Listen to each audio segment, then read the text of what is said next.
உங்க கேள்வியை கேளுங்க பீட்டர். ஓகேங்க, தேங்க்யூ. என்னுடைய கேள்வி என்னன்னா, இப்போ நம்ம தேவாலயத்துக்கு ஜனங்க வரும்போது ஒரு 100 பேர் வராங்கன்னா 100 பேருக்கும் ஒரு எக்ஸ்பெக்டேஷன், எதிர்பார்ப்பு இருக்கும். ஆனா வித்தியாசமா இருக்கும்.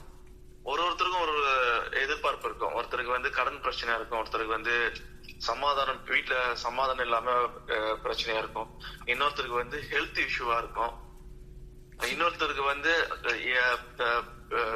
வேலை இல்லாம வேலை வேணும்னு சொல்லி கேட்பாங்க, படிக்கிற பசங்களுக்கு படிப்பு ஞானத்தை வேணும்னு சொல்லி கேட்பாங்க. அப்போ ஏஜுக்கு ஏத்த மாதிரி ஒவ்வொரு ப்ராப்ளமும் இருக்கும். சரிங்களா? அந்த மாதிரி இடத்துல போய் நம்ம சத்தியத்தை சொல்லும் பொழுது இப்ப இருக்கிறதுக்கு எனக்கு சொல்யூஷன் இல்லாம, நீ எப்பவோ வந்து நம்ம வாழ்ந்தெல்லாம் முடிஞ்சு எப்பயோ வந்து 2ஆம் வருகையில உலகத்துக்கு நம்ம வரும்போது நம்ம இந்த மாதிரி ஒரு ஊழியம் போனா நம்ம இந்த மாதிரி ஒரு ரேஞ்சில் இருப்போம்னு சொல்லி அப்போ எனக்கு ஒரு சொல்யூஷன் கொடுக்குறீங்களா, எனக்கு அதோட இதுதான் முக்கியம் அப்படின்னு கேக்குறாங்க. நான் நிறைய பேருக்கு நம்ம சத்தியத்தை சொல்லும் போது இப்போ இப்போ இப்போ எக்ஸாம்பிள், உங்களுக்கு இப்போ உங்களுக்கு ஒரு பசிக்குது, இல்ல உங்களுக்கு வந்து ஹெல்த் இஷ்யூ இருக்கு, அப்போ நீங்க வந்து என்கிட்ட கேக்குறீங்கன்னா, நான் வந்து ஆண்டவர் ராஜ்யத்துல ஆண்டவர் சுவிசேஷம் நீ போய் சொல்லு, உனக்கு வந்து ஆண்டவர் வருகையில உனக்கு ஒரு போஸ்டிங் கொடுப்பாங்க, நீ அரசாட்சி பண்ணலாம், உனக்கு பாடு வரும், இதெல்லாம் ஃபேஸ் பண்ணு, இதெல்லாம் அப்படி சொன்னா உங்களுக்கு கண்டிப்பா கோபம் வரும். அப்போ அந்த இடத்துல என்ன பதில் சொல்ல முடியும்?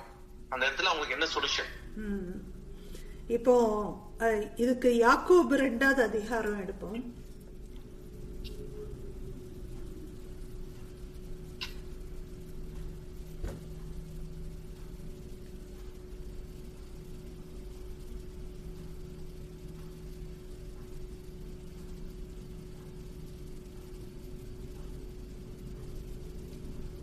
யாக்கோபு 2ஆம் அதிகாரம் இல்ல 19, 20 படிக்க போறோம். ஆனா இந்த இது வந்து வேற ஒரு கான்டெக்ஸ்ட், இது ஒரு எக்ஸாம்பிளா சொல்லியிருக்கு.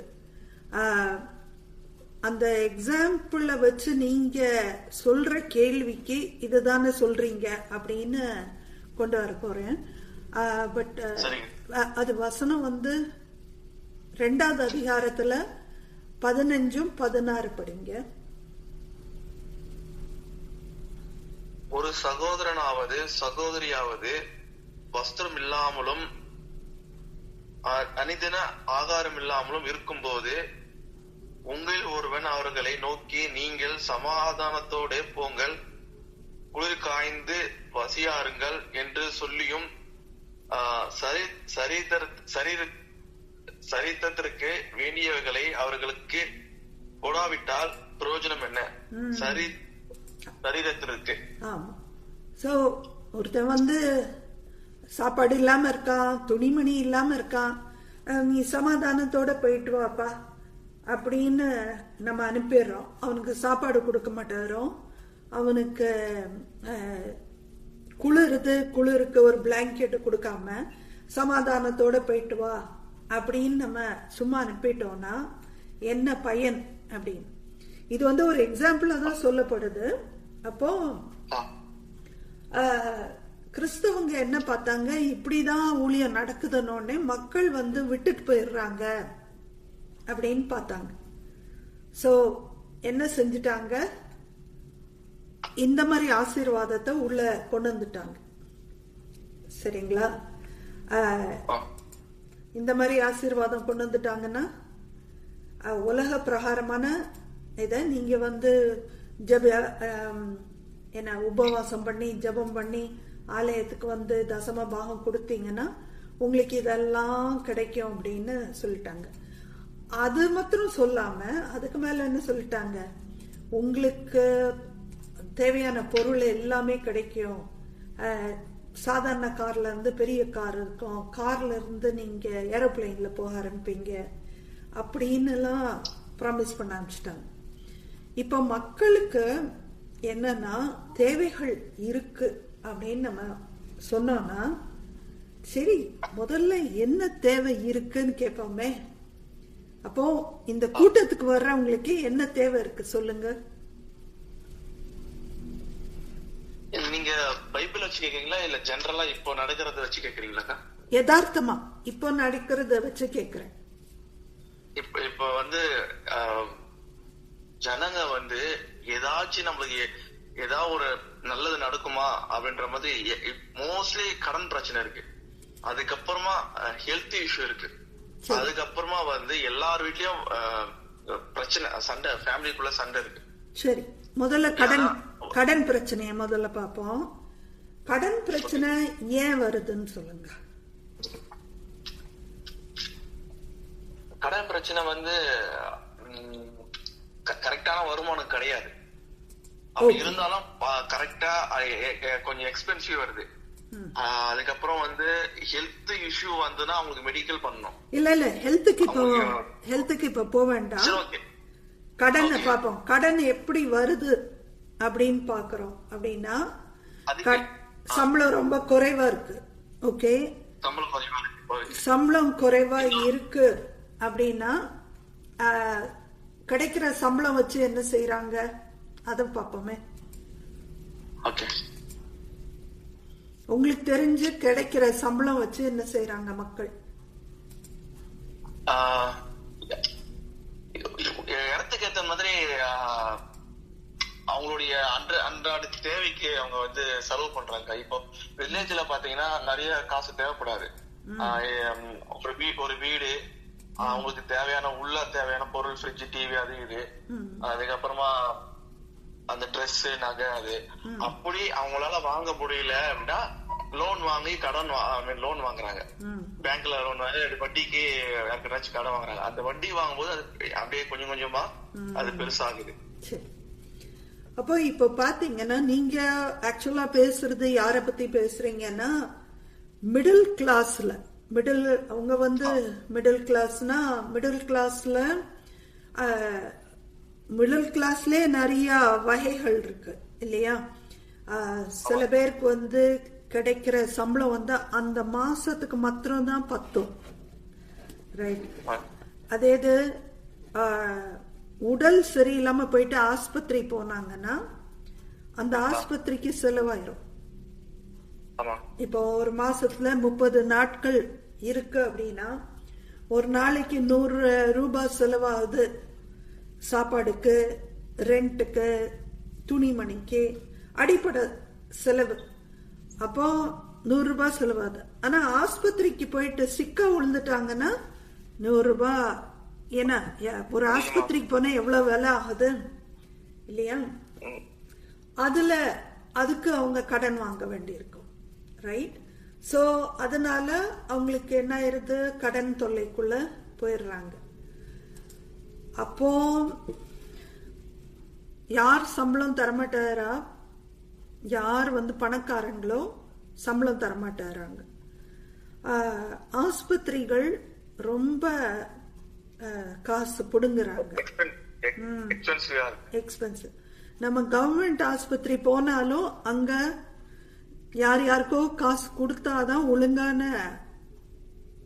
ஒழுங்கா பாத்துக்குவாங்க அப்படின்னு வேற தெரிய வருது. எல்லாமே விலையுறந்ததா இருக்கு. சோ அப்போ இத மாத்தணும் அப்படின்னு சொல்லிட்டு மக்கள் என்ன செய்யறாங்க, இது நான் வந்து ஒரு டைப் ஆஃப் மக்களை சொல்றேன். இந்த மாதிரி மக்கள் வந்து இவங்களதான் நம்ம வந்து ஞாபகம் இருக்கா, நம்ம மிடில் கிளாஸ் ரொம்ப கஷ்டப்படுறவங்க எக்ஸாம்பிளும் இருக்குக்கா. Homeless people. சோ ஹோம்லெஸ்ஸா இருக்கிறவங்க ரொம்ப அடித்தளத்துல இருக்காங்க. அதே சமயத்துல மிடில் கிளாஸ்ல இருக்கிற அந்த கடைசி கட்டம்லாம் பாத்தீங்கன்னா ஒரு மாசத்துக்கு அவ்வளவுதான் காசு பத்தோம். அதுல அவங்க உடம்பு சரியில்லாம ஆயிடுச்சு, இல்ல ஆக்சிடென்ட் ஆயிடுச்சு, இல்ல ஏதோ ஒண்ணு நேரிட்டுருச்சுன்னா அவங்க கடன் வாங்க வேண்டியதா போயிருது. சோ இந்த மாதிரி மக்களை தான் நான் பேசுறேன் தவிர நான் எந்த மாதிரி மிடில் கிளாஸ பேசல அப்படின்னா ஆசைப்பட்டு அனாவசிய செலவு பண்ணிடுறாங்கல்ல, செலவு பண்ணிட்டு கடனாளியாராங்க, அவங்கள பத்தி நான் பேசல. அத மத்தவங்களை பார்த்து நம்மளும் இது மாதிரி பொருட்கள் வாங்கணும், அந்த மக்களை பத்தி நான் பேசல. சரிங்களா? ஓகேங்க. நான் பேசுறது அன்றன்றுள்ள தேவைகளுக்கு காசு இல்லாம போயிருது, அந்த மக்களை பத்தி பேசுறேன் நான். அவங்க ஆசைப்பட்டு உன்னை வாங்கி கடனுக்குள்ள போல, எதிர்பாராத விதமா ஒரு பிரச்சனை அவங்க வீட்டுல வந்துருது, அதனால அவங்க கடனாளி ஆறாங்க. இந்த மாதிரி மக்கள் எத்தனை பேரு இந்த மாதிரி கூட்டத்துக்கு போறாங்க அப்படின்னு நீங்க பாக்கணும். ஒண்ணு, சரிங்களா? ஒண்ணு அது. ரெண்டாவது, இந்த ஆசைப்பட்டுட்டு ஓவரா செலவு பண்ணிட்டு, இல்ல நானும் பாரு நான் பெரிய ஆளுன்னு காட்டுறக்கா செலவு பண்ணுவாங்க சில பேர். இப்போ இங்கெல்லாம் பாத்தீங்கன்னா மிடில் கிளாஸ்ல நிறைய இந்தியர்கள் எங்க இருக்காங்கன்னா மேல் கட்டத்துல இருக்காங்க. அந்த மேல் கட்டத்துல இருக்கவங்க என்ன செய்வாங்க அப்படின்னா, பார்ட்டிஸ் வைப்பாங்க, தங்க பிள்ளைங்களுக்கு பர்த்டே பார்ட்டி வைப்பாங்கன்னு வச்சுக்கோங்களேன். அந்த பர்த்டே பார்ட்டிக்கு நீங்க முதல் வருஷம் அவங்க வர்றாங்க, பர்த்டே பார்ட்டி வைக்கிறாங்க. அவங்க யாரெல்லாம் இந்த பர்த்டே பார்ட்டிக்கு கூப்பிட்டு இருக்காங்களோ அந்த கூப்பிட்டவங்க எல்லாம் கிஃப்ட் தர்றாங்க. கிஃப்ட பாப்பாங்க. கிஃப்ட் நீங்க கொடுத்தது எவ்வளவு விலை வரும் அப்படின்னு பாப்பாங்க. பார்த்துட்டு அடுத்த வருஷம் பர்த்டே வைக்கும் போது நல்ல உயர்ந்த ரகமான கிஃப்ட் தர்றாங்க பாருங்க, அவங்கள மாத்திரம் தான் கூப்பிடுவாங்க, கம்மி விலைக்கு கொடுக்கறவங்கள கூப்பிட மாட்டாங்க. சோ ஒரு கிளாஸ் சிஸ்டம் உருவாகுது. ஓகே, அந்த இங்கே டாலர் சம்பாதிக்கிறதுல யார் அதிகமான டாலர் சம்பாதிக்கிறாங்க, யார் அதுல ஒரு 10 ரகம்னு வச்சுக்கோங்களேன், அதுக்கு ஏத்த மாதிரிதான் அவங்க ஒருத்தரையும் வீட்டுக்கு கூப்பிடுவாங்க, கூப்பிடாம போவாங்க.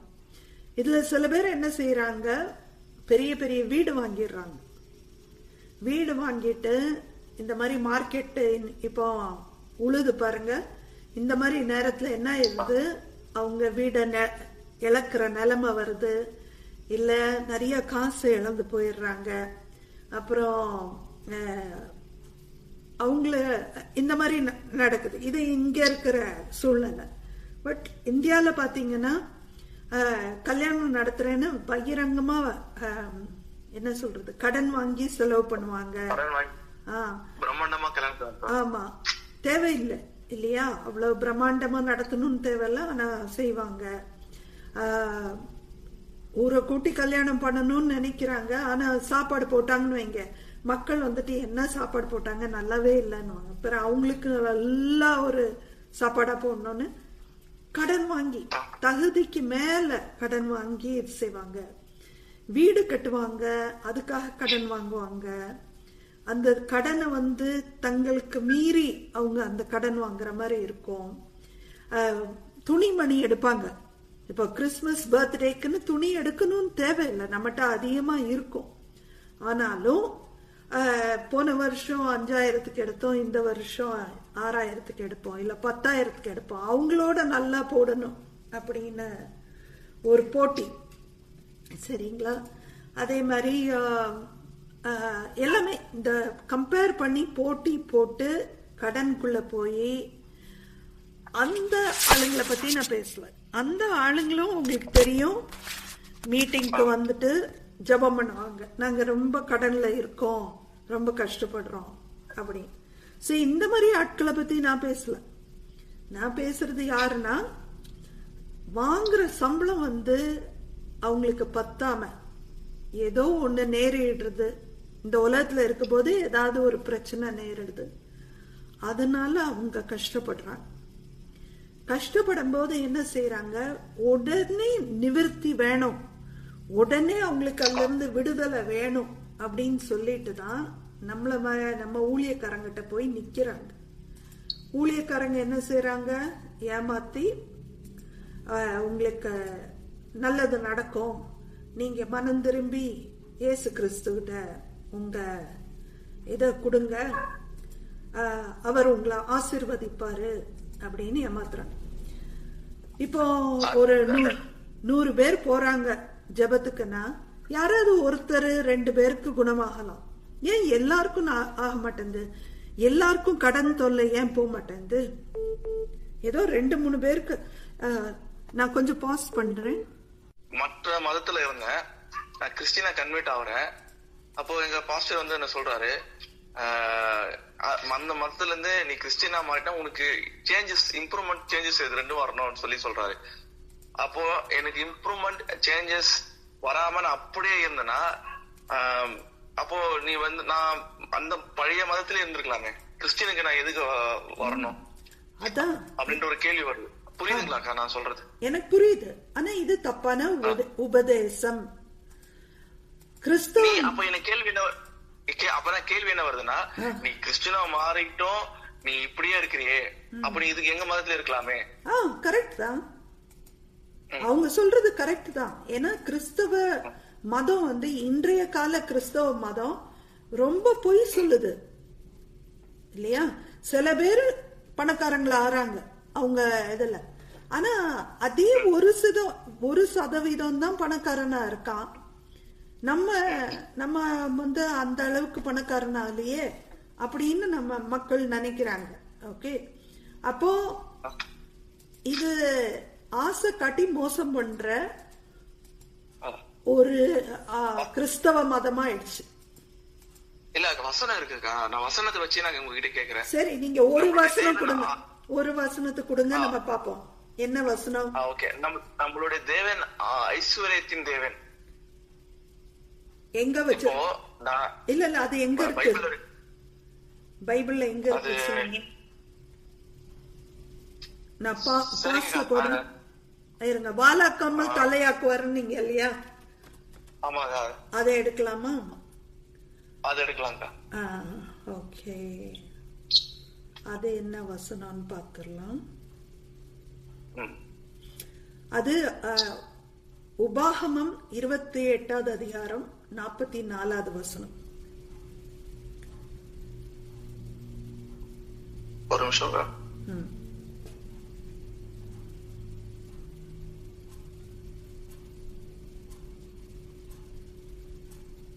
உபாகமம் 28ஆம் அதிகாரம் 44வது அதிகாரம்.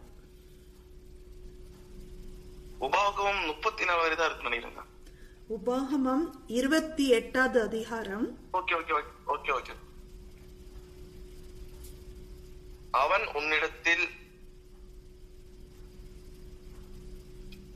உன்னிடத்தில் கடன் பட்டான், நீ அவனிடத்தில் கடன் படுவாய். அவன் தலைவனாய் இருப்பான், நீ வாளாய் இருப்பாய். ஓ சரி, கிடைச்சிருச்சா? இது எங்க இருந்து இது ஆரம்பிக்குதுன்னு பாத்தீங்கன்னா, இது முதல்ல ஆரம்பிக்குது. ஆனா நம்ம 28ல முதல் வசனம் படிப்போம்.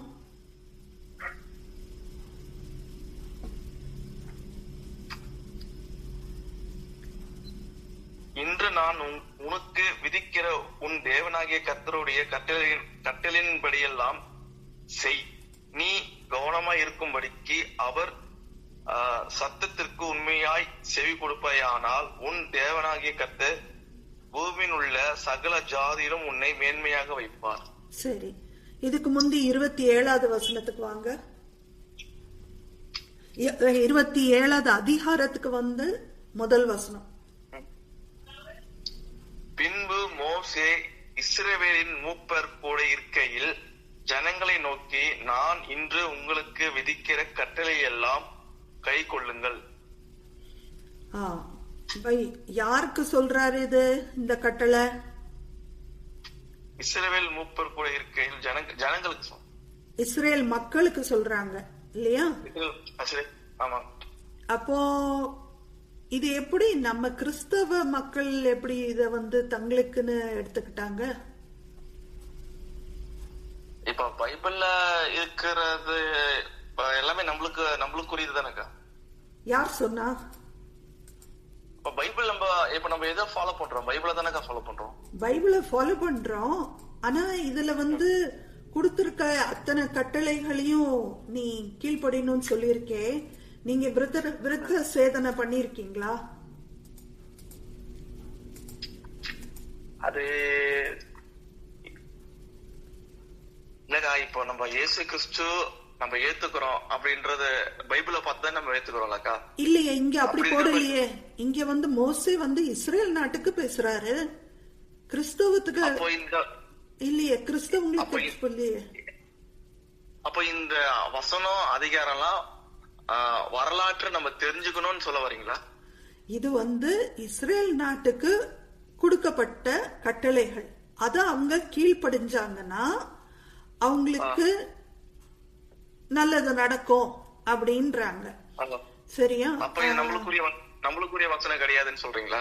இது நம்மளுக்குரிய வசனம் கட்டாயமா இல்ல, இது இஸ்ரேலுக்குரியது. நம்மளுக்குரிய இப்போ 27 என்ன பாத்தீங்க, இஸ்ரேல் நாட்டு மூப்பருக்கு சொல்றாரு. திருப்பி படிங்க அத. அதுல அந்த ஒரு வார்த்தை, இஸ்ரவேல் மூப்பர் கூட இருக்கையில் ஜனங்களை நோக்கி, நான் இன்று உங்களுக்கு விதிக்கிற கட்டளை எல்லாம் கை கொள்ளுங்கள். எல்லாம் இருங்க குடுக்கிற கட்டளைகள் எல்லாம் எல்லாம்னு வந்திருக்கு இல்லையா? எல்லாம் கட்டளைகளையும் கீழ்ப்படினும். ஆனா இந்த விஷயத்த சொல்லி தர மாட்டாராங்களே, எல்லா கட்டளைகளையும் நீ கீழ்ப்படினும் சொல்லி தர மாட்டாராங்கல்ல. அப்போ இல்ல இப்பதான் எனக்கு அந்த வசனம் தெளிவா புரியுது. அப்ப எல்லாமே கீழ்ப்படிஞ்சாதான் நம்மளுக்கு இந்த எல்லாமே கிடைக்கும். சரி, ஆனா நம்மளுக்கு ஒண்ணுமே கீழ்ப்பட முடியாதுக்கா. இருங்க அப்புறம் பாப்போம். நீங்க 15 இருந்து 26 வசனத்தை பாத்தீங்கன்னா ஒரு வார்த்தை திருப்பி திருப்பி வருது. அது என்ன வார்த்தை? 27ஆம் அதிகாரம். அதே அதிகாரத்துல. ஆமா, அதே பணக்காரன் தொழிலாளிகளுடைய கைகளெல்லாம் வசனத்தை படிக்கணுமாக்கா? இல்ல இருங்க, நானே உங்களுக்கு தமிழ்ல என்ன வருதுன்னு பாக்குறேன். 16ஆவது அதிகாரத்துல இருந்து ஆரம்பிக்குது. அந்த அந்த வசனத்துல கடைசி வார்த்தை படிங்க.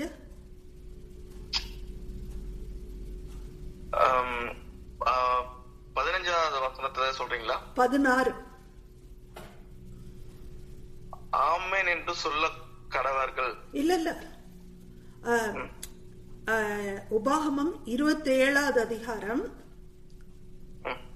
16 கடைசி வார்த்தை. உபாகம் 27:16ஆம் அதிகாரம் ஆமென் என்று சொல்ல கடவார்கள். நீங்க உபாகம் தகப்பனையும் சாரி ஏன் தப்பு, 28க்கு வந்துருங்க. ஓகேக்கா. இல்ல இருங்க தமிழ்ல 28ல பாக்குறேன் நான். ஏன் அப்படி ஆகுது? 27. ஓகே, 27ல 16. ஓகே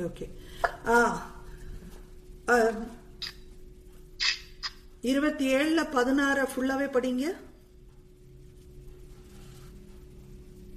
தன் தகப்பனையும் தன் தாயும் துசிக்கிறவன் சபிக்கப்படுவான் என்பார்களாக ஜனங்கள் எல்லாரும். போதும் சபிக்கப்பட்டவன் போட்டிருக்கு இல்லையா? 16ல சபிக்கப்பட்டவன், 17ல பிறனுடைய எல்லைக்குரிய ஒற்றை போடுகிறவன் சபிக்கப்படுவான். சபிக்கப்பட்டவன். ஓகே, 18ல சபிக்கப்பட்ட சாபத்தை பத்தி போட்டிருக்கா? ஓகே. அப்புறம் 19லயும் பாருங்க, 20லயும் வரும். எங்க இருக்கு? 20லயும் இருக்கு. இப்படியே பாத்தீங்கன்னா இது எல்லாம் 19 படிங்களேன். பரதேசி, திக்கற்றவன், விதவை ஆகிய இவர்களுடைய நியாயத்தை புரட்டுகிறவன் சபிக்கப்பட்டவன் என்பார்களாக. ஆமா, யார்லாங்க அதுல? பரதேசி, திக்கற்றவன், விதவை. சோ விதவனா என்னன்னு தெரியும், திக்கற்றவன்னா அம்மா அப்பா இல்லாத அனாதை. நம்ம ஊர்ல அனாதை இருக்குங்களா? இருக்குங்க. விதவை விதவை இருக்காங்க இல்லையா? அப்புறம் பரதேசினா யாரு? Homeless people. இல்ல இல்ல பிச்சைக்காரங்க. இல்ல இல்ல இங்க இருக்கிற பரதேசி யாருன்னா வேற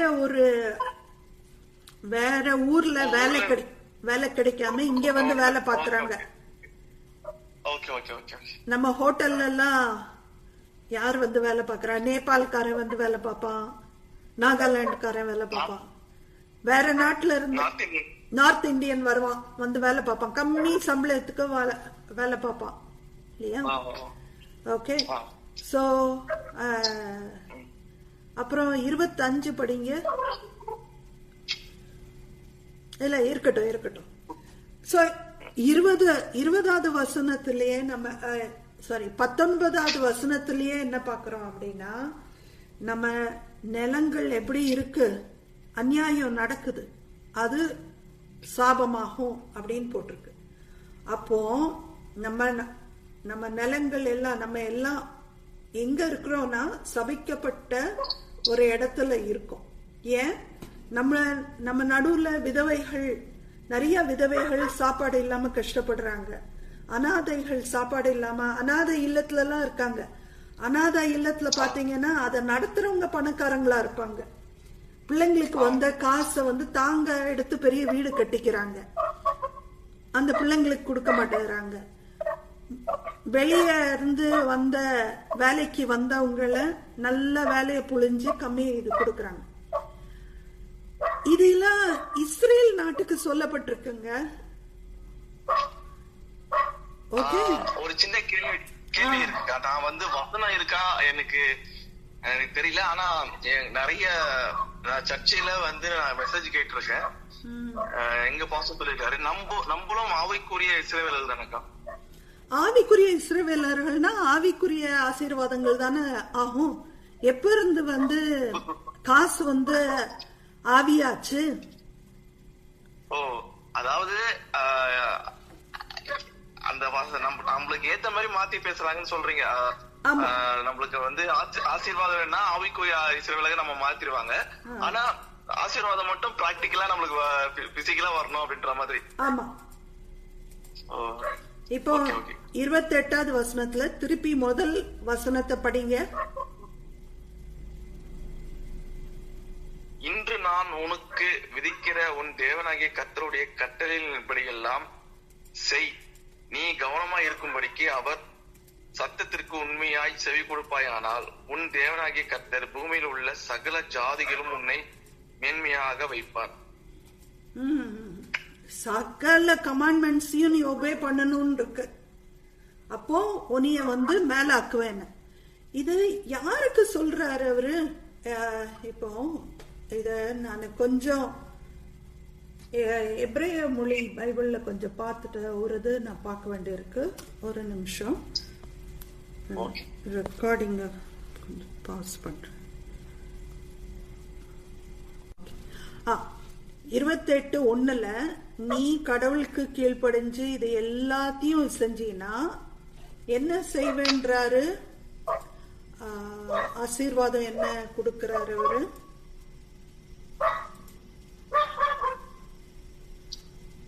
பூமியில் உள்ள சகல ஜாதியும் உன்னை மேன்மையாக வைப்பார். பூமியில் உள்ள சகல ஜாதிகளிலும். அப்போ இஸ்ரவேல் ஜாதிக்கு பேசுறாரு அவரு. அப்போ நீ இத கீழ்படிஞ்சினா இஸ்ரேல் ஜாதி என்ன ஆகும்? மற்ற ஜாதி பூமியில் இருக்கிற மற்ற ஜாதிகளில் உன்னை மேல ஆக்குவேன். ஒரு ஜாதிய மேல ஆக்குவேன். இஸ்ரேல் நாடு வந்து என்னதான் இருந்தது? கீழே இருந்தது, நாடு இல்லாம இருந்தது. அப்போ இன்னமும் நாடு இல்லை இவங்களுக்கு. இது வந்து உபாகமம் எங்க எழுதப்படுதுன்னா எகிப்து நாடுல இருந்து கிளம்பி போறாங்க. எங்க போறாங்க? உனக்கு ஒரு நாடை நான் ஆயத்தம் பண்ணியிருக்கேன், அங்க போய் நீ வந்து உன் வீடெல்லாம் கட்ட போற. இந்த ஜனத்துக்கு நான் ஒரு இடத்துக்கு கொடுத்துருக்கேன். அங்க நீ போற அப்படின்னு வனாந்திரம் வழியா போகும்போது இதெல்லாம் நடக்குது. இன்னும் அவங்ககிட்ட நிலைமை கிடையாது, நிலம் கிடையாது, எதுவுமே கிடையாது. கூடாரத்துல இருக்காங்க, சாப்பாடு இல்லாம இருக்காங்க, தண்ணி இல்லாம இருக்காங்க. அற்புதமா கடவுள் என்ன செய்யறாரு? மன்னா சாப்பாடு கொடுக்கறாரு, பறவைகளை கொண்டு வந்து கொடுக்கறாரு, சாப்பிட்டு சாப்பாடு தண்ணி இல்லாம 40 வருஷம் பயணம் பண்ணி போறாங்க. அப்போ கடவுள் என்ன சொல்றாரு? உனக்கு என்ன ஆசீர்வாதம் இருக்கு? உன் ஜனம் இஸ்ரேல் ஜனத்துக்கு, இந்த ஜாதி இஸ்ரேல் ஜாதிக்கு என்ன இருக்குன்னா, நீ போய் நான் சொல்ற இடத்துல நீ தங்கி அங்க உனக்கு ஒரு நாடுன்னு அமைச்சினா, ஓன் நாடு ஓன் ஜாதி மற்ற என்னோட நான் கொடுக்கிற அத்தனை கட்டளைகளையும் நீ கீழ்ப்படிஞ்சா உனக்கு என்ன ஆசீர்வாதம்? மற்ற ஜாதிகளோட மேல் ஜாதியா ஆக்குவேன்றார். உன்னை மாத்திரம் ஒரு ஆளை மாத்திரம் ஆக்குவேன்னு சொல்லல, எல்லாரையும் ஆக்குவேன்றார். ஆனா பிரசங்கிகள் என்ன செய்யறாங்க? பிரசங்கம் பண்றவங்க, ஆசீர்வாதம் பிரசங்கம் பண்றவங்க ஒரு ஆளை மாத்திரம் சொல்லிக்கிறாங்க, அந்த இதே விட்டுறாங்க. இது இஸ்ரேல் நாட்டுக்கே சொல்லப்பட்டது.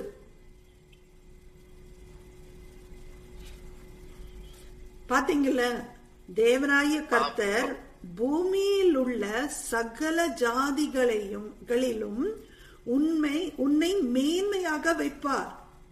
உன் ஜாதிய மேல ஆக்குறேன்னா, ஆனா நீ கீழ்படி நான் சொல்றத அப்படின்ற. இது நீங்க முன்னாடி சொன்னதையும் அதுக்கப்புறம் சொன்னதையும் சொல்ல மாட்டாங்க. எல்லா ஜாதிக்கும் மேல உன் மேன்மையா வைப்பேன், அது மட்டும் பாயிண்ட் பண்ணி சொல்லுவாங்க. அப்போ எங்களுக்கு என்ன வரும்? ஆசை வந்து சொல்றதெல்லாம் ஃபாலோ பண்ணிக்கிட்டே இருக்கும். ஆமா, ஏமாத்துறாங்க இல்லையா? ஆமாங்க. இங்க பாருங்க, வசனம் 21வது வசனம், 28ல 21வது வசனத்தை பார்ப்போம், படிங்க. நீ சுதந்திரத்திற்கு தேசத்தில் கர்த்தர் உன்னை நிர்மூலமாக்கும் மட்டும் கொள்ளை நோய் உன்னை பிடித்துக் கொள்ள பண்ணுவார். 21 இல்லையா? 21 22ல பாருங்க, கர்த்தர் உன்னை இலையினாலும் காய்ச்சலினாலும் உஷ்ணத்தினாலும் எரிபந்தத்தினாலும் வறட்சினாலும் கருக்கையினாலும்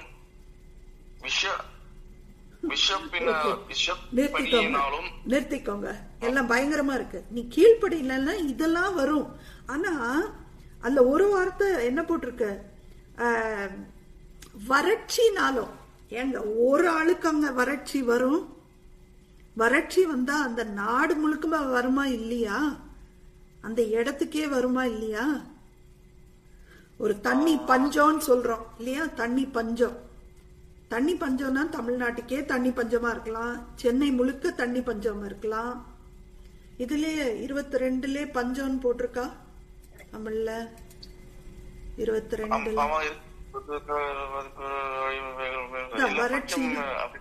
வறட்சி தானே பஞ்சம்னு வருதுன்னா, இதெல்லாம் என்ன ஒரு ஆளுக்கு மாத்திரம் வருமா? இல்லையா? ஒரு சென்னையில தண்ணி பிரச்சனைனா எத்தனை பேருக்கு வரும்? சென்னையே கஷ்டப்பட்டு இருக்கு இல்லையா தண்ணி பிரச்சனைல. அப்புறம் பாருங்க, 25வது வசனத்துல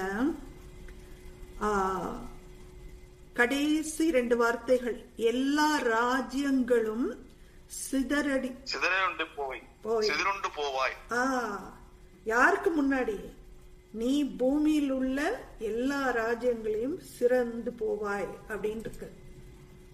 நம்ம என்ன மற்ற ராஜ்யங்களோட நம்ம தனியா இந்த சண்டை போட்டுட்டு இருக்கோமா? இல்ல. அப்ப இது இஸ்ரேல் நாடு மக்கள் அந்த நாட்டுக்கு கொடுக்கப்பட்டது. ஒருத்தர்னு பார்க்க கூடாது. நம்ம எனக்கு மாத்திரம் ஆசீர்வாதம் இல்லையா, அவன் ஆசீர்வாதமா இருக்கான்ல, எனக்கு மாத்திரம் ஆசீர்வாதமா இல்லையா? இல்ல, இது தப்பு. அவன் உன்னைய கொள்ள அடிக்கிறான். இது கடவுளுடைய இஷ்டம்.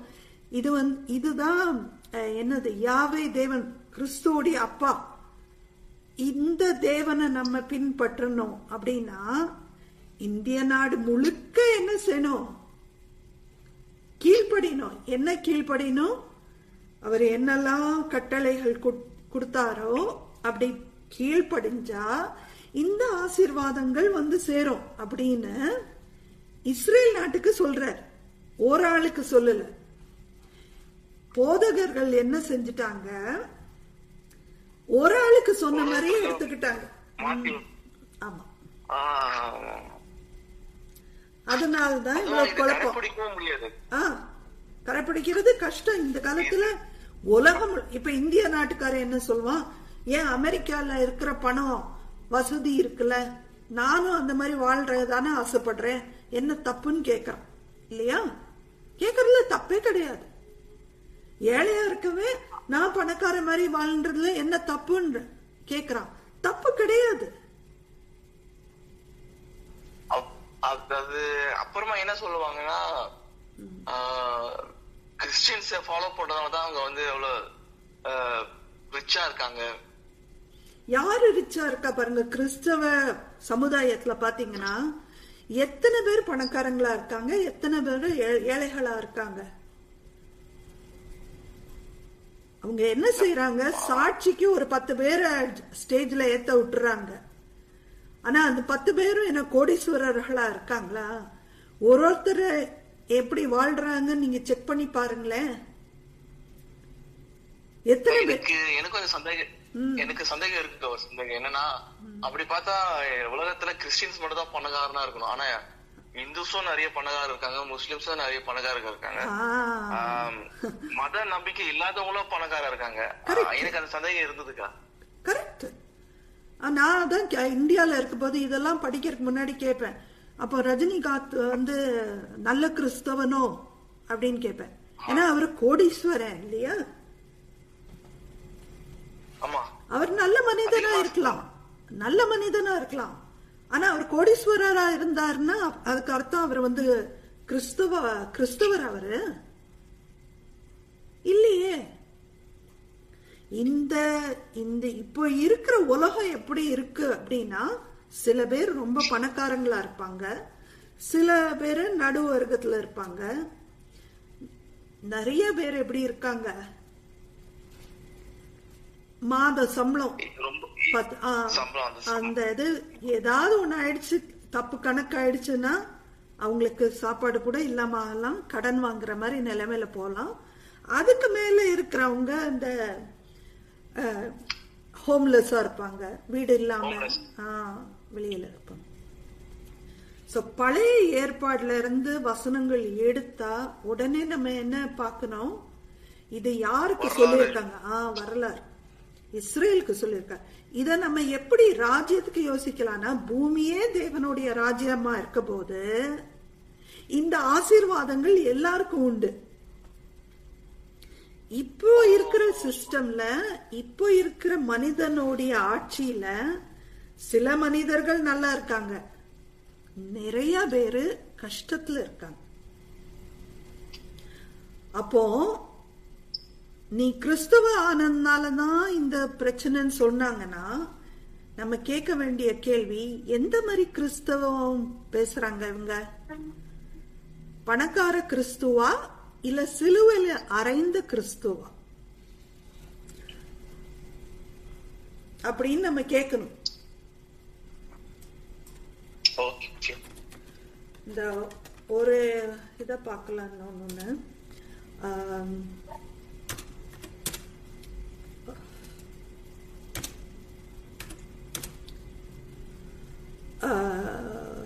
இது வந்து என்னது,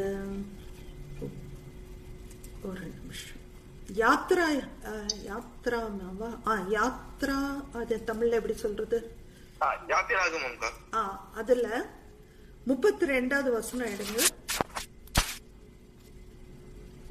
இல்ல அதிகாரம் 32வது அதிகாரம், சாரி.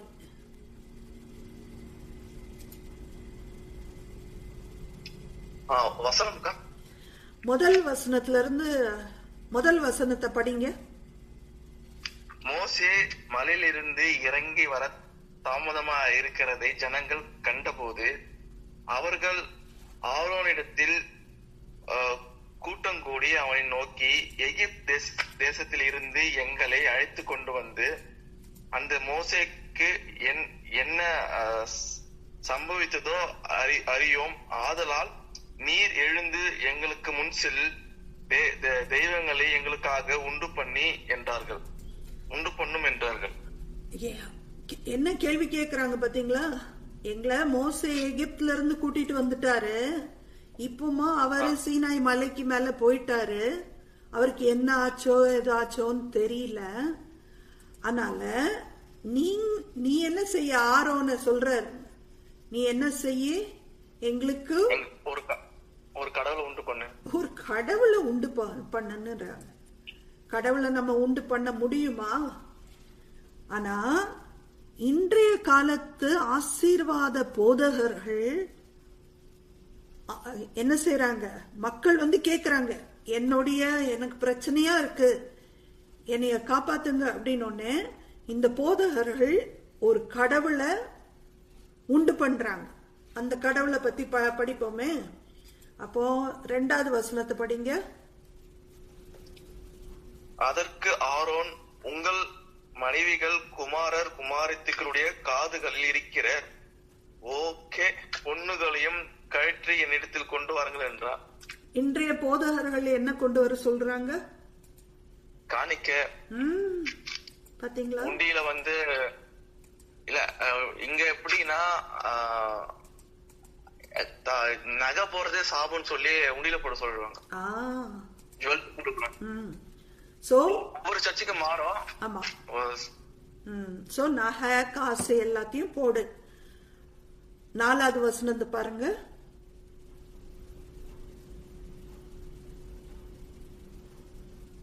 அவர்கள் கையிலிருந்து அவன் அந்த பொன்னையும் வாங்கி சிற்ப கருவியினால்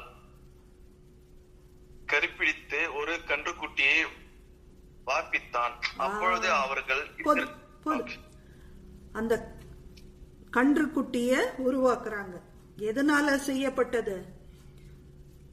பொன்னால செய்யப்பட்ட, கோல்டுனால செய்யப்பட்ட ஒரு கண்ணுக்குட்டிய உருவாக்கி, இதுதான் உன் கடவுள்ன்றாரு ஆரோன்.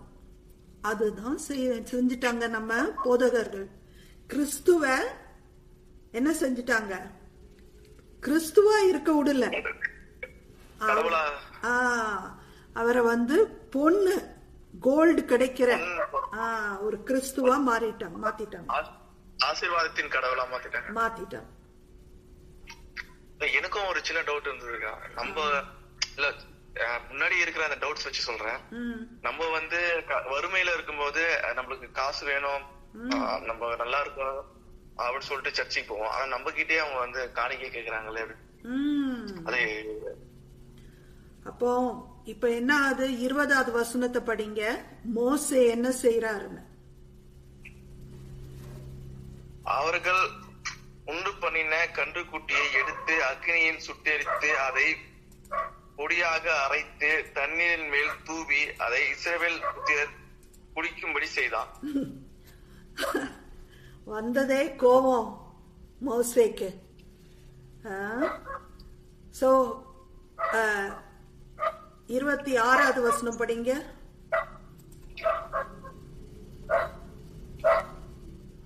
பாளையத்தின் வாசலில் நின்று கர்த்தருடைய பட்சத்தில் இருக்கிறவர்கள் யார்? அவர்கள் என்னிடத்தில் சேர கடவார்கள் என்றான்.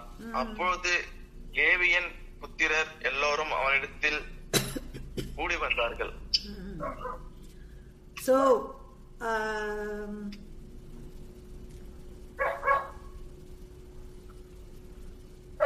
35வது வசனத்தை படிங்க. ஆரோன் செய்த கன்றுக்குட்டியை ஜனங்கள் செய்வித்தின் நிமித்தம் கர்த்தர் அவர்களை உபாதித்தார். அதாங்க, இதான் நடந்துச்சு.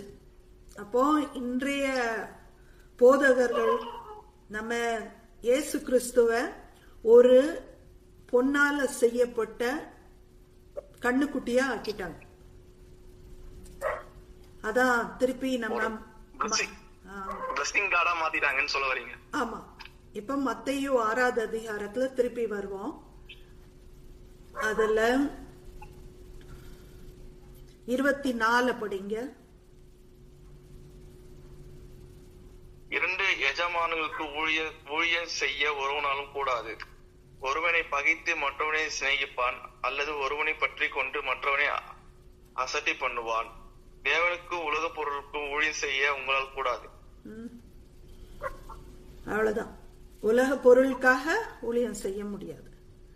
அப்போ நீங்க என்ன புரிய வேண்டி இருக்குன்னா, நம்மளுக்கு கஷ்டம் வரும்போது வழி இல்ல இல்லையா? நம்மள என்ன சொல்லியிருக்காரு? திருப்பி இந்த வசனத்தை பார்ப்போம். 31 மத்தேயு 31. ஆமா, 6:31. ஆமா. ஆகையால் எண்ணத்தை உண்போம், எண்ணத்தை குடிப்போம், எண்ணத்தை உடுப்போம் என்று கவலைப்படாதிருங்கள். இவைகள் எல்லாம் அஞ்ஞானிகள் நாடி தேடுகிறார்கள். இவைகள் எல்லாம் உங்களுக்கு வேண்டியவர்கள் என்று உங்கள் பரமபிதா அறிந்திருக்கிறார். முதலாவது தேவனுடைய ராஜ்யத்தையும் அவருடைய நீதியும் தேடுங்கள், அப்பொழுது இவைகள் எல்லாம் உங்களுக்கு கொடுக்கப்படும். அவ்வளவுதான் செய்ய முடியும். கடைசி வசனத்தை படிங்க, 34. ஆகையால் நாளைக்காக கவலைப்படாதிருங்கள். நாளைக்கு தினம் தன்னுடையவைகளாக கவலைப்படும்.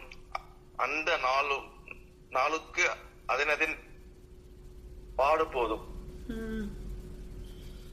இதெல்லாம் சொல்றது ஈஸி பீட்டர், ரைட்? இதெல்லாம் சொல்றது ஈஸி. ஆனா நாளைக்காக நம்ம கவலைப்படாம இருக்க முடியுமா?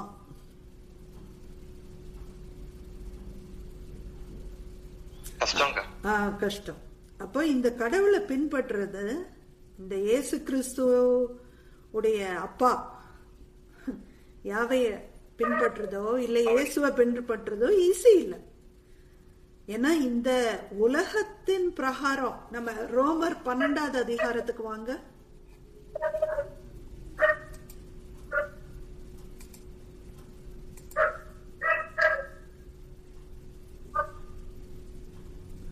வசனம் 2ஆம் வசனம்.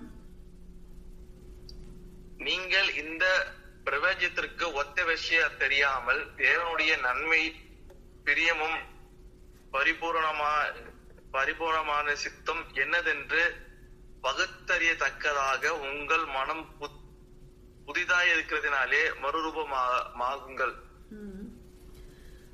இந்த உலகத்தோடைய ஒத்த வேஷம் தெரியாம இருக்க வேண்டியிருக்கு. இது கஷ்டம். நீங்க சொன்னீங்கல்ல, இந்த உலகத்தோட நம்ம ஒட்டி போகணும் அப்படின்னா நம்மளுக்கு சிலது தேவைப்படுது அப்படின்னீங்க இல்லையா? ஆனா இங்க என்ன சொல்லுது? நீ போகாத, அங்கப்பா அந்த ரூட்டே போகாதன்றார். இந்த பிரபஞ்சத்திற்கு ஒத்த வேஷ தெரியாமல், இந்த உலகத்தோடைய இத பார்த்துட்டு நம்மள மதிக்க மாட்டாங்க. ஆமா, மதிக்க மாட்டாங்க. ஆனா இயேசுவ துப்புனாங்களே, இயேசு மேல துப்புனாங்க, இயேசுவ சிலுவையில அரைஞ்சாங்களே, நம்மள சிலுவையில அரைஞ்சிருக்காங்களா? இல்லையே. அப்ப என்ன செய்யறது? அப்ப இயேசுவோட நம்ம நிலைமை மோசமா இருக்கா? இயேசுவோட இயேசுவோட நம்ம நிலைமை மோசமா இருக்கா? பெட்டரா? பெட்டரா. இயேசுவோட பல மடங்கு பெட்டரா இருக்கும். அப்போ நம்ம பக்கத்து வீட்டுக்காரங்களையோ சொந்தக்காரங்களையோ நம்ம கம்பேர் பண்ணாம இயேசுவோட நம்ம கம்பேர் பண்றதுதான் நம்மளுடைய மதம். ரொம்ப ரொம்ப பிராக்டிகலா இருக்கணும். அதுக்காக நம்ம அன்றன்றுள்ள சாப்பாடுக்காக என்ன செய்யறது? கவலைப்படாத, போய் என்ன வேலை செய்ய முடியுமோ அதை செஞ்சு சம்பாதி. அதான் இப்ப பாத்தீங்கன்னா நிறைய பேருக்கு வேலையே கிடைக்க மாட்டேங்குது இல்லையா? வேலை தேடுறாங்க. ஒருத்தரும் ஒரு விதமா இருக்கும். நம்ம சில பேருக்கு உடல்ல ஊனம் இருக்கு, சில பேருக்கு மன ஊனம் இருக்கு. அந்த ஊனம் எப்படியா வந்துச்சு அப்படின்னா பாத்தீங்கன்னா, இப்போ இருக்கிற உலகம் நம்மளுக்குள்ள அந்த ஊனத்தை வர வைக்குது. சரிங்களா? அப்படி ஒரு ஊனத்தோட தான் நம்ம இருக்கிறதுனால இந்த உலகத்துல நம்மளால உலகம் எதிர்பார்க்கிற மாதிரி வேலை பார்க்க முடிய மாட்டேங்குது. ஆனா இந்த உலகத்துல வாழ வேண்டி இருக்கே. அதனால்தான் தேவனோட ராஜ்யமும் அதோடைய நீதியும் தேடு, மற்ற எல்லாத்தையும் நான் கொடுக்கிறேன்றார் அவர். உனக்கு வேண்டிய சாப்பாடு டெய்லி பிரியாணி கிடையாது. உனக்கு என்ன தேவையோ அது தருவாரு. உனக்கு வேண்டிய துணிய தருவாரு. அவருக்கு தெரியும் இல்லையா? இன்னொரு வசனத்தை பார்த்துருவோம். அது வசனம் எங்க வருதுன்னா மத்தேயு 6 அதே அதிகாரத்துல, மத்தேயு 6வது அதிகாரத்துல 8வது வசனம். அவர்களைப் போல நீங்கள் செய்யாதிருங்கள். உங்கள் பிதாவை நோக்கி நீங்கள் வேண்டிக் கொள்ளுகிறதற்கு முன்னமே உங்களுக்கு. ஒரு நிமிஷம், 7வது வசனத்துல இருந்து படிங்க. அன்றியும் நீங்கள் ஜெபம் பண்ணும் போது அஞ்ஞானிகள் போல் வீண் வார்த்தைகளை அலைபாயாதுங்கள்.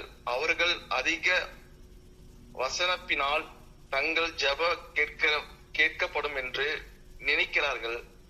அவர்களைப் போல நீங்கள் செய்யாதிருங்கள். உங்கள் பிதாவை நோக்கி நீங்கள் வேண்டிக் கொள்ளுகிறதற்கு முன்னமே உங்களுக்கு என்னது தேவை என்று அவர் அறிந்திருக்கிறார். கடவுளுக்கு முதல்ல தெரியும். பிதான்னு சொல்றாருங்க இல்லையா? பிதா தானே போட்டிருக்கு உங்க இதுல. ஆமா ஆமா, பிதா. அவருக்கு முதல்ல தெரியும். அப்புறம் என்னத்தை போட்டு ஜபிச்சுக்கிட்டு உபவாசம் இருந்துட்டு எனக்கு இது வேணும் என்கிட்ட இல்ல அப்படின்னு நீ கெஞ்சிக்கிட்டு இருக்க? அவருக்கு தான் முன்னாடியே தெரியும்ல. சுருக்கமா வச்சுக்கோ உன் ஜபத்தை. அன்றன்று உள்ள தேவைகளை எனக்கு தாரும் அப்படின்னு சொன்னா போதாதா? அதுக்கு பதிலா என்ன சொல்லி தர்றாரு?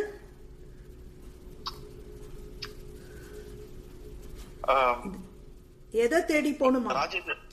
தேவனுடைய ராஜ்யத்தையும் அதோடைய நீதியும் தேடிப்போ. அப்போ இதெல்லாம் கூட கொடுக்கப்படும்ன்றார். இது யார்கிட்ட பேசுறாருன்னா, நீங்க சொல்ற ஆட்கள் அந்த ஒரு மாசத்துக்கு என்ன சம்பளமோ அவ்வளவுதான் பத்தும். அப்புறம் ஆஸ்பத்திரிக்கு போற செலவு, இல்ல ஆக்சிடென்ட் ஆயிடுச்சுன்னா அதுக்கு ஒரு செலவு. ஆக்சிடென்ட்னா சின்ன சின்ன காயங்கள் கூட இருக்கும் இல்லையா? இல்ல வேற என்ன, அரிசி வாங்கி வச்சிருந்திருக்கலாம், அது கெட்டு போயிருக்கலாம். அரிசி சரியான ரேஷன் அரிசி சரியா இல்லாம இருந்திருக்கலாம், அந்த புழு பூச்சி வந்திருக்கலாம். அவ்வளவுதான், அது ஃபுல்லா போயிடுச்சு. அப்போ காசு அதிகமா கொடுத்து கடையில பொருள் வாங்க வேண்டி இருக்கு. அப்போ பணம் இல்லாம போயிடும். அப்போ இதுதான் எதிர்பார்க்காத இல்ல, அதை எதிர்பார்க்காத நிறைய சின்ன சின்ன செலவு வரும். ஆமா, அது ஞானமா நடந்துக்க சொல்றீங்க. வசனத்தின் படி பார்த்தோம்னா ஞானமா நடக்கிறதுனா இந்த உலகத்துல நான் என்ன சொல்ல வரேன்னா, கடவுள் மேஜிக்கா ஜீபூம்பா செஞ்சு எல்லாரையும் நம்மள பணக்காரனா பார்க்கல. அது தேவனுடைய ராஜ்யத்துலதான் நடக்க போகுது. அதுவும் மனிதர்கள் கஷ்டப்படணும். கடவுள்லாம் ஜீபூம்பா செஞ்சு எல்லாருக்கும் காசு கொடுக்க போறதில்ல. அதான் ஒண்ணு பார்ப்போமே, அது எப்படி நடக்கும்னு பாத்திரலாம். தேவனுடைய ராஜ்யத்துல அந்த மீன் கதை வருமே, இயேசு மீனும் அப்பத்தையும் கொடுப்பாரு மலை பிரசங்கத்துல. மலை பிரசங்கமா? அப்போ அது எங்க வருதுன்னு பாத்திரலாம். 5ஆம் அதிகாரம் நினைக்கிறேன். மத்தேயு 5. அவர்கள் திரளான ஜனங்கள் கண்டு மலையின் மேல் ஏறினார். அவர்கள் உட்கார்ந்த பொழுது அவருடைய சீஷர்கள் அவரிடத்தில் வந்தார்கள். அப்பொழுது அவர் வார்த்தையை அவர்கள் உபதேசம் சொன்னது என்னவென்றால், அதுக்கப்புறமா இல்ல மத்தேயு 14 போங்க. மத்தேயு 14 போங்க.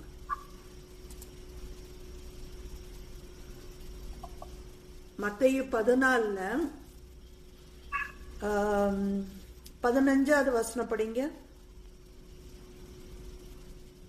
சாயங்காலமான போது அவருடைய சீஷர்கள் அவரிடத்தில் வந்து, இது வனாந்திரமான இடம், நேரமாயிற்று, ஜனங்கள் கிராமத்துக்கு போய் தங்களுக்கு போஜன பதார்த்தங்களை கொள்ளும்படி அவர்களை அனுப்ப வேண்டும் என்றார்கள்.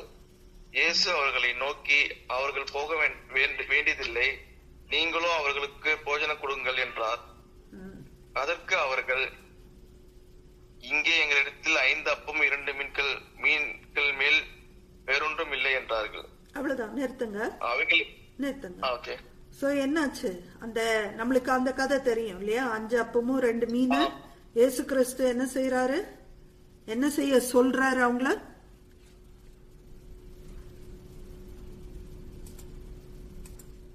ஜனங்களை எங்கே இருக்க சொல்றாரு. அதை வச்சு நம்ம கொடுத்துடலாம் எல்லாரும். குடுக்க சொல்றாரு பாருங்க. நம்ம கொடுத்து வாழ்றது இல்ல. அவர் இயேசு என்ன சொல்றாரு? நீ குடு அப்படின்ற. அப்ப எல்லாருக்கும் இது அவரை பின்பற்றி போறாங்க எல்லாம் இல்லையா? மக்கள் பின்பற்றி போறாங்க. சாப்பாடு இல்ல. அப்ப இல்லாத போது என்ன செய்யறாங்க? இருக்கிறத குடு. அப்போ இவங்கிட்ட இருக்கிறது, இவர்கிட்ட இருக்கிறது என்னது? 5 அப்பமும் 2 மீனா? இதை இவங்க கொடுத்த உடனே மற்றவங்க என்ன செய்யறாங்க? அவங்ககிட்ட இருக்கிறத அவங்க கொடுக்கறாங்க. எல்லாரும் அவங்ககிட்ட இருக்கிறத கொடுக்க ஆரம்பிக்கிறாங்க, ஷேர் பண்றாங்க. அதான் மிரக்கிள். மிரக்கிள் கல்ல பிரெட்டா மாத்துறது இல்ல. மிரக்கிள் என்னன்னா ஷேர் பண்றது மிரக்கிள். ஏன்னா மக்கள் ஷேர் பண்ண மாட்டாங்க. அப்போ நம்ம எல்லாரும் அப்படி ஷேர் பண்ணோம்னா நம்மளுக்கு இந்த மாதிரி பிரச்சனையே வராது. ஆனா நம்ம சொசைட்டி அப்படி இருக்கா? நம்ம சொசைட்டி அப்படி இருக்கா? ஹலோ? இல்ல. இல்ல. அதனால்தான் நம்ம கஷ்டப்படுறோம் இல்லையா? அவங்க செல்ஃபா அவங்களுக்கு மட்டும் வச்சுக்கிட்டு சேவிங்ஸ் பண்ணி வச்சுக்கலாம். ஆமா, அதுதான் இன்றைய உலகமா இருக்கு. அப்போ தேவனுடைய ராஜ்யமும் அவருடைய நீதியும் நம்ம தேடி போனோம்னா நம்மளும் ஷேர் பண்ண ஆரம்பிப்போம். அப்படி ஷேர் பண்ணா எல்லாருக்குமே ஈக்குவலா எல்லாருமே கிடைச்சிரும் இல்லையா?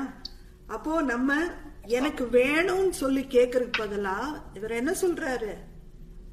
வேணும், கொடுங்க, கொடுங்கன்னு நீ கொடு அப்படின்றார். அப்போ யாரெல்லாம் நம்ம வேணும் வேணும்னு சொல்றோமோ நம்ம கொடுக்க ஆரம்பிச்சோம்னா நம்மளுக்கும் நிறைய எவ்வளவு மிஞ்சிச்சு கடைசியில. 20வது வசனம் படிங்க.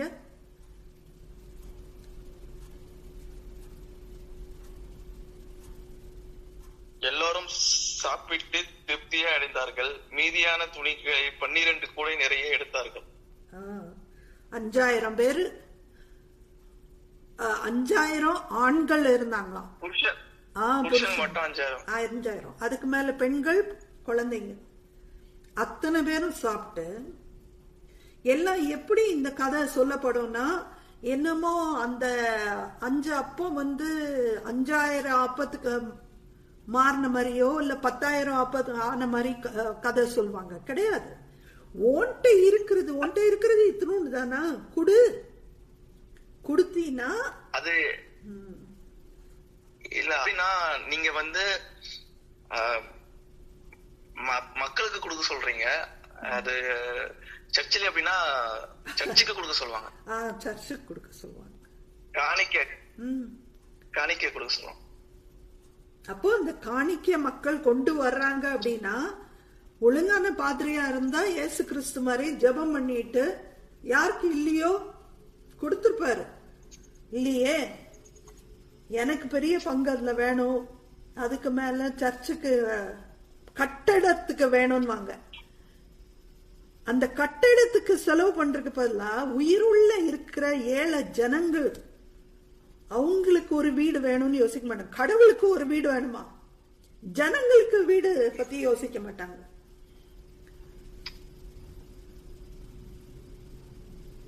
சோ இப்ப இதுல இது யார் இயேசு யார்கிட்ட பேசுறாரு?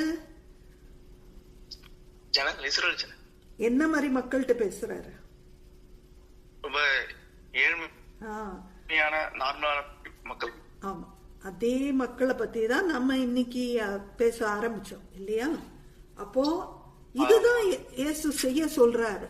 அவர் அவங்க நகை நட்டெல்லாம் கொடுக்கல, இருக்கிறத பகிர்ந்துக்க சொன்னாரு. மிரக்கல் பகிர்ந்துக்கிறது தான் மிரக்கல்.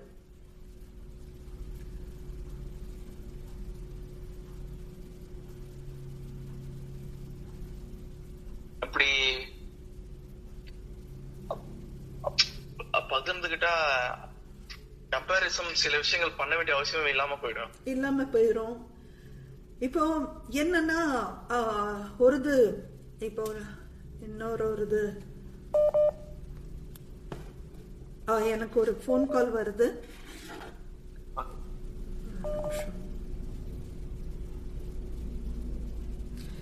நான்